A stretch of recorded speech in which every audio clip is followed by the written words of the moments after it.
नमस्कार दोस्तों, आप सभी का स्वागत है। महर्षि भृगु ब्रह्मा जी के मानस पुत्र थे। उनकी पत्नी का नाम ख्याति था, जो दक्ष की पुत्री थी।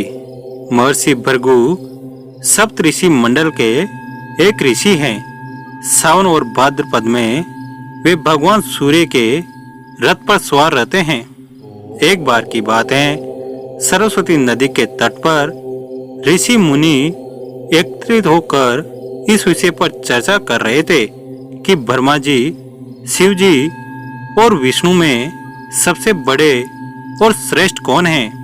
इसका कोई निष्कर्ष न निकलता देख उन्होंने त्रिदेवों की परीक्षा लेने का निश्चय किया और ब्रह्मा जी के मानस पुत्र महर्षि भृगु को इस कार्य के लिए नियुक्त किया गया। महर्षि भृगु सर्वप्रथम ब्रह्मा जी के पास गए। उन्होंने न तो प्रणाम किया और न उनकी स्तुति की। यह देख ब्रह्मा जी क्रोधित हो गए। क्रोध की अधिकता से उनका मुख लाल हो गया, आंखों में अंगारे दहकने लगे। लेकिन फिर यह सोचकर कि ये उनके पुत्र हैं, उन्होंने हृदय में उठे क्रोध के आवेग को विवेक बुद्धि में दबा लिया। वहां से महर्षि भृगु कैलाश गए। देवादिदेव भगवान महादेव ने यह देखा कि भृगु आ रहे हैं, तो वे प्रसन्न होकर अपने आसन से उठे और उनका आलिंगन करने के लिए भुजाएं फैला दी।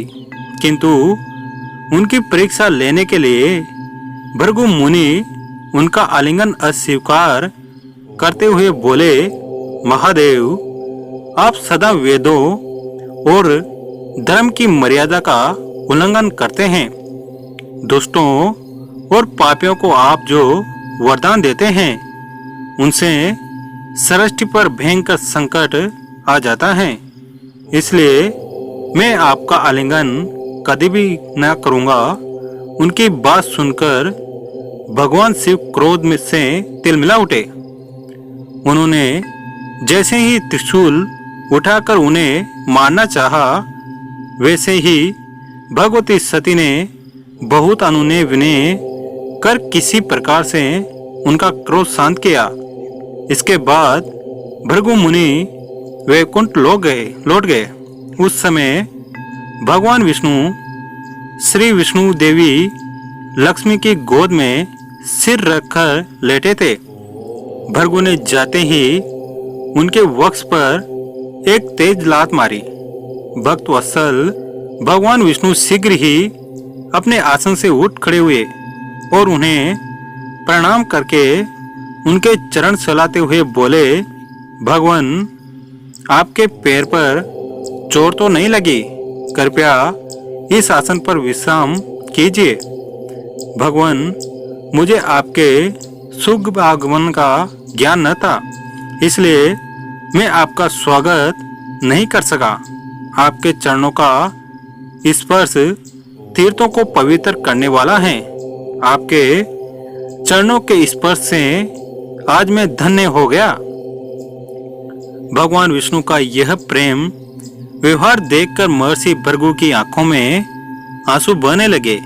उसके बाद वे ऋषि मुनियों के पास लौट आए और ब्रह्मा जी, शिव जी और श्री विष्णु के यहाँ के सभी अनुभव विस्तार से कह बताया।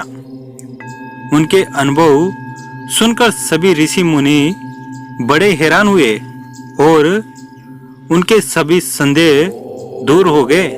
तभी से वे भगवान विष्णु को सर्वश्रेष्ठ मानकर उनकी पूजा अर्चना करने लगे। वास्तव में उन ऋषि मुनियों ने अपने लिए नहीं, बल्कि मनुष्यों के संदेहों को मिटाने के लिए ऐसी लीला रची थी। दोस्तों, कमेंट करके ज़रूर बताएं कि आपको कहानी कैसी लगी। वीडियो को लाइक करें, चैनल को सब्सक्राइब करें।